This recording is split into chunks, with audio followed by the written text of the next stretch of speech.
Brexit is momentous and life-changing for Britain. The British people should be given a final say on whatever deal is negotiated. If they are allowed that say, then Brexit can be averted.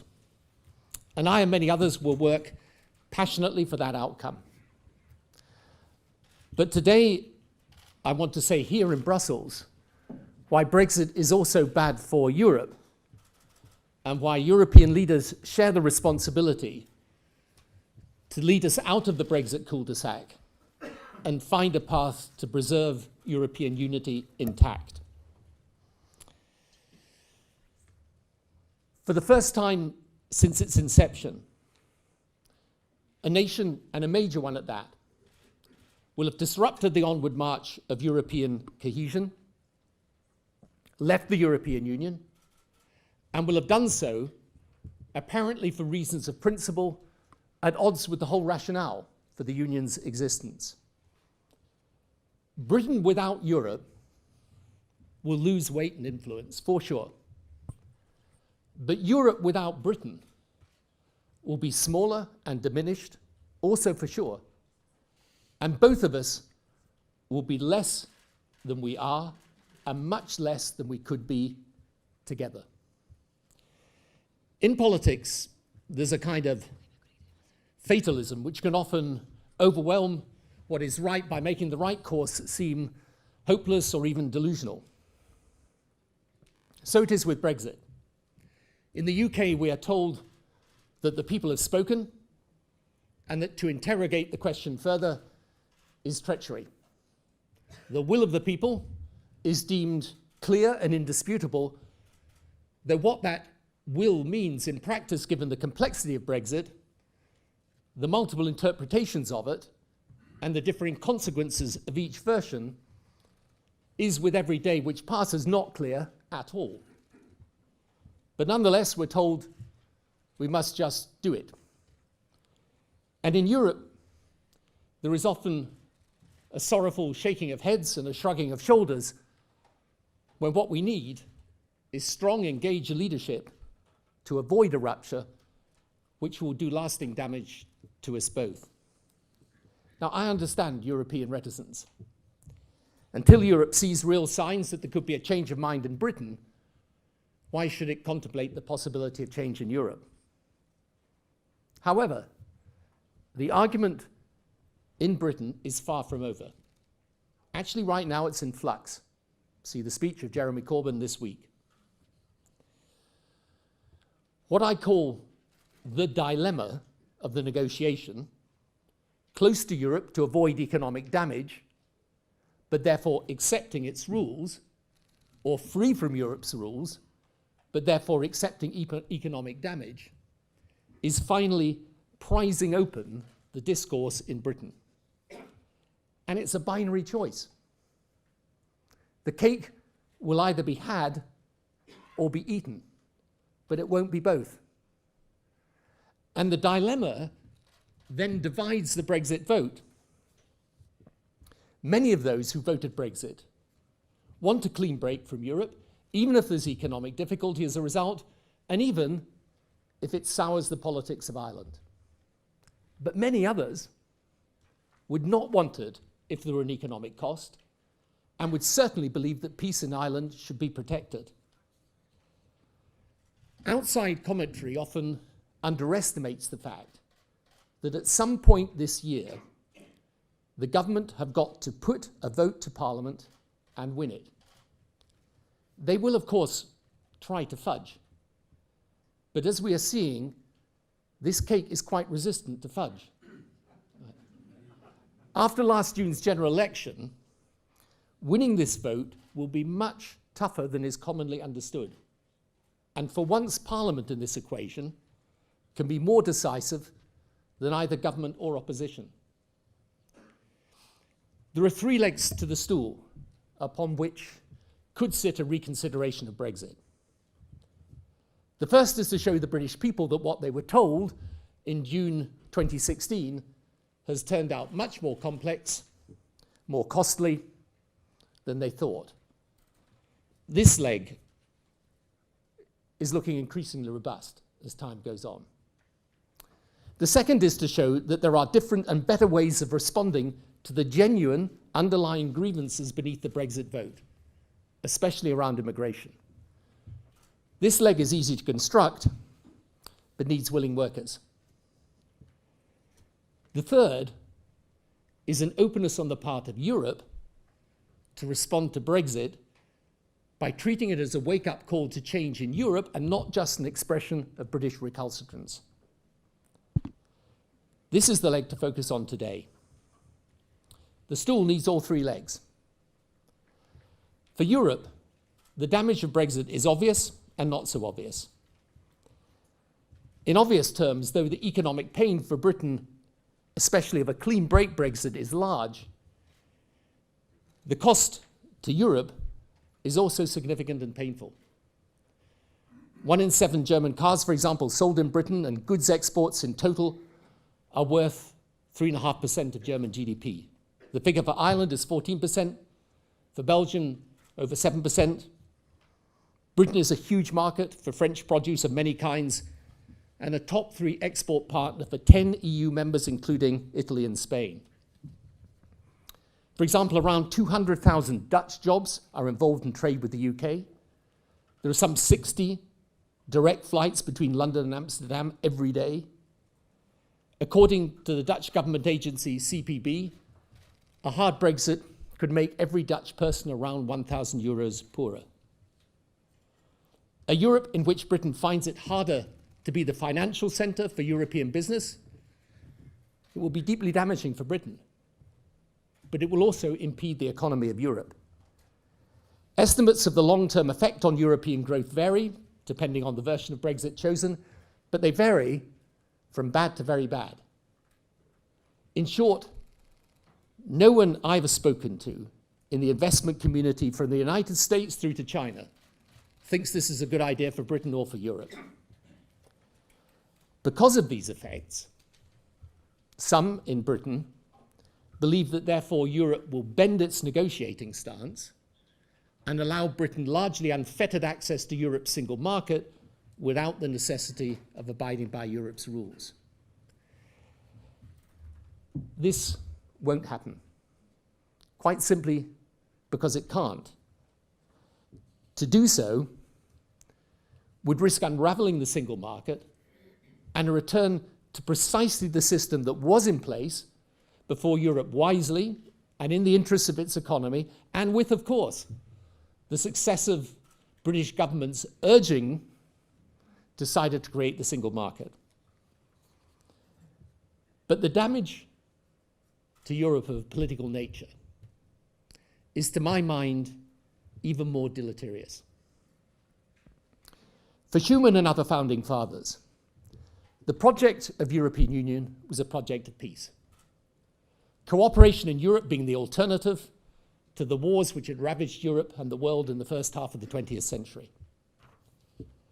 They looked back at the long history of European nations and saw centuries of conflict punctuated by all too brief epochs of relative harmony. From the time of Charlemagne, Europe had come together periodically, but mainly through religion, force, or transitory necessity. There had been an uneasy balance of power arrangement towards the end of the 19th century, but then the rivalries of the great European nations pitched them into a war no one ever thought would prove as devastating as it did. The attempt out of it, then to produce a new political settlement, fell victim to the competing totalitarian ideologies of communism and fascism and the descent into the darkness of World War II. So then, standing on the rubble of destruction, they decided to approach European unity with renewed vigor and vowed to give it institutional and practical meaning. Thus began what has now become the European Union. The rationale for Europe today, however, is not peace but power. For almost 300 years, the world has been dominated by the West. At the beginning of that time, the great powers were European, with colonies and empires. Japan and China were, of course, major nations, but they were not shaping the world. By the end of World War I, the United States had emerged as the most powerful nation, steadily eclipsing the United Kingdom, and stayed that way through the 20th century. But today, the world's changing again. China is today the second largest economy, the biggest global trader, and as holder of huge amounts of American debt, intimately important to global prosperity. Look back at the top economies in the year 2000, not so long ago. Europe dominates the top 10. Germany's was 4 times the size of India's and larger than China's.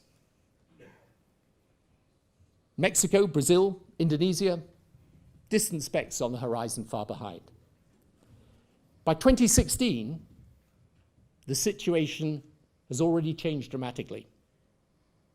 India's economy is now almost as large as the UK and France. And by 2030, India's economy will be larger than those of Japan or Germany. Brazil, Indonesia, Mexico will be narrowing the gap. China becomes the largest global economy, 7 or 8 times the size of the UK. But then look ahead to 2050, and India is several times the size of the German economy, and no European economy is in the top 6. With this economic change will come political change. The West will no longer dominate. And Europe, to retain the ability to protect its interests and its values, will need to form a strong bloc with the power collectively to do what no European nation alone will be able to do individually. Regard the regions of the world today. Everywhere, in reaction to this fundamental shift of geopolitics, countries are banding together, from Southeast Asia to the continent of Africa. Nations are in a desperate scramble to find their place in a world in which no nation wants to be forced to choose between the big powers or unable to withstand their demands. For Europe, much more is at stake than trade or commerce. So take defense. Yes, NATO remains the cornerstone of Western security policy. But in an era in which the United States, and not only under this administration, is signaling the limits of its appetite for military commitment, and where current events in Turkey show the fragility of some of the assumptions of alliance within NATO, it's foolish, indeed it's dangerous, for Europe not to have the independent capacity to protect its interests. If the Sahel erupts, who will bear the brunt of the eruption? Europe. But who will we be obliged to call upon? The United States. Now, of course, Britain can maintain a close relationship on defense even outside the EU. It still represents 25% of European defense spending. I welcome the British Prime Minister's speech at the Munich conference and the excellent paper recently from the German Council on Foreign Relations. But how much more effective would such cooperation be if we were still part of Europe's decision-making structure?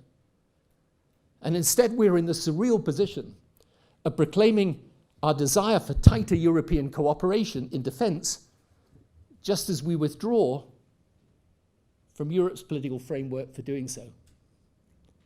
How can we police our borders except through common strategy? Or fight terrorism, but through enhanced integration of intelligence and surveillance? Or protect our privacy from either foreign governments or corporate behemoths, other than by the strength which comes from size? Do we seriously believe that if we had approached negotiation on climate change as individual countries rather than as Europe, we would have driven the agenda in the way that we did? But it's more than this. Our values are also going to be in play in the 21st century. Brexit is happening at a pivotal time in Western politics. Parts of our politics are today fragmented, polarized, occasionally paralyzed, with visceral cultural as well as economic rifts, with politicians who strive for answers swept aside by those riding the anger, a sterile policy agenda focusing on who to stigmatize and barely touching the real forces of change, which are technological, and conventional media, locked in an ugly embrace with social media to create a toxic, scandal-driven, rancorous environment for debate, which risks destruction of democracy's soul. Meanwhile, there are new powers emerging who are looking skeptically at Western democracy today and think there may be a different, less democratic model to follow. For the first time, not just our power, but our value system is going to be contested in the 21st century. So at this moment, we need for Europe to regain its confidence, to take courage, to set a course for the future, which rekindles the spirit of optimism. I believe firmly in the transatlantic alliance. Despite what it may sometimes seem, so do most Americans.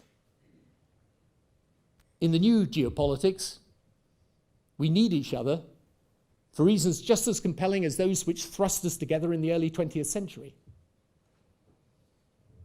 But especially at a time when America appears preoccupied with its own political upheaval and is hard to read and easy to parody, Europe should be far-sighted enough to keep the alliance strong, to be determined in defending our values from those who would destabilize us, and to send a message to the rest of the world that Europe will grow in power in the 21st century precisely because of those values. None of this can in any way be advanced by Britain's departure from Europe.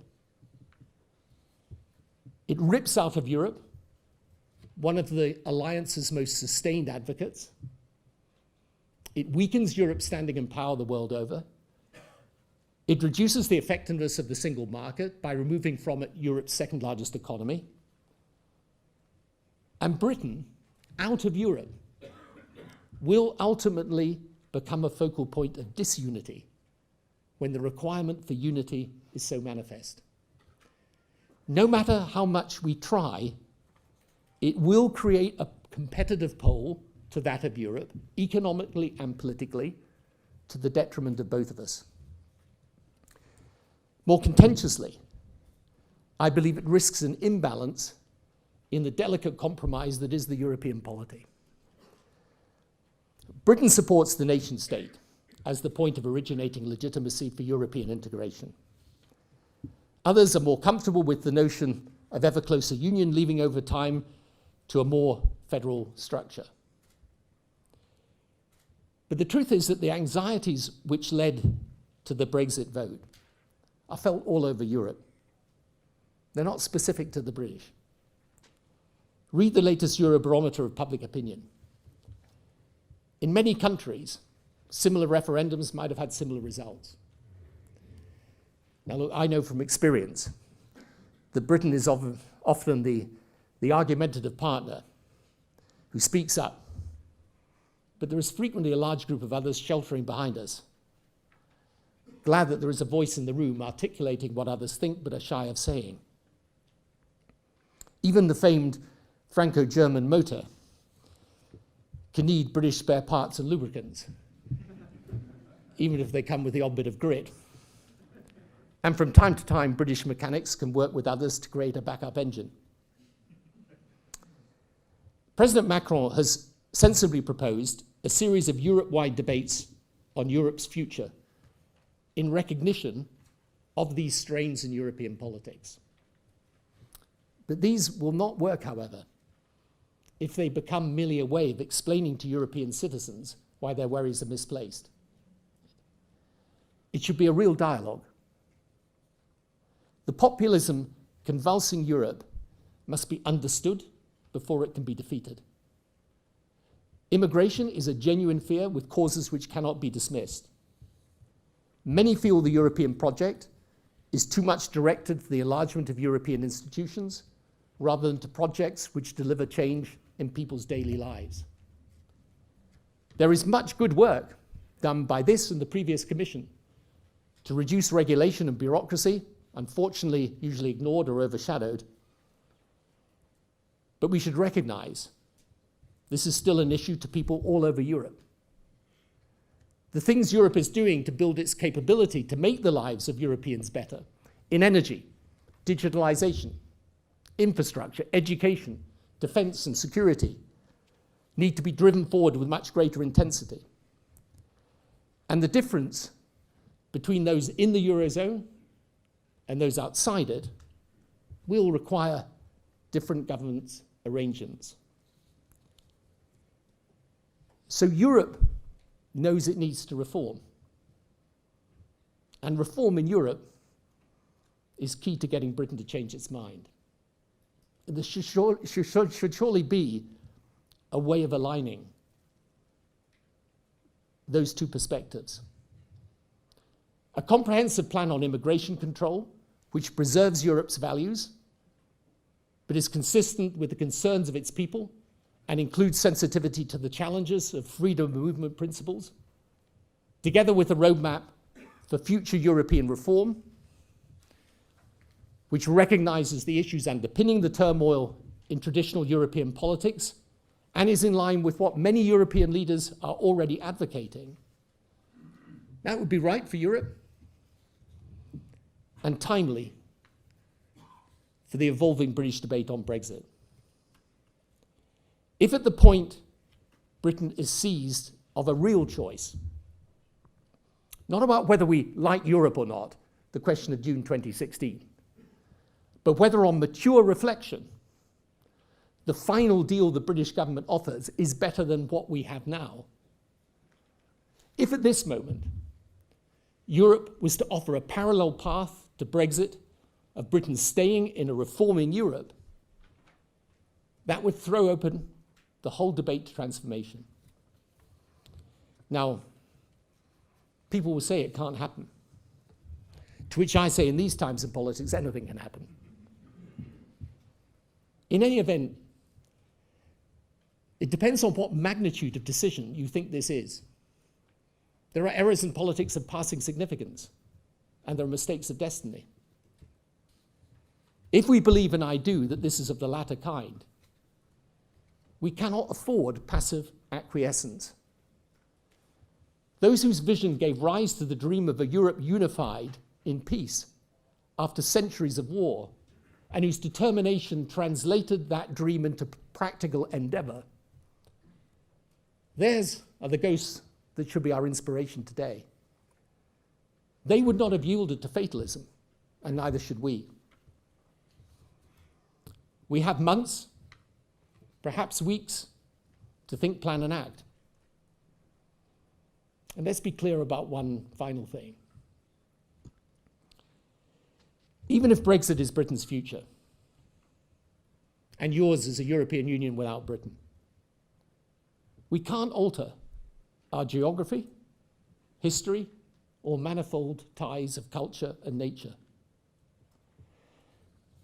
This is a divorce that can never mean a physical separation. We will be consigned to cohabiting the same space, trying to get along, but resenting our differences and reliving what broke us apart. Awkward silences at the breakfast table, arguing over the rules with no escape from each other. And here is the supreme irony, actually with so much still in common and still liking each other. So better to make our future work together.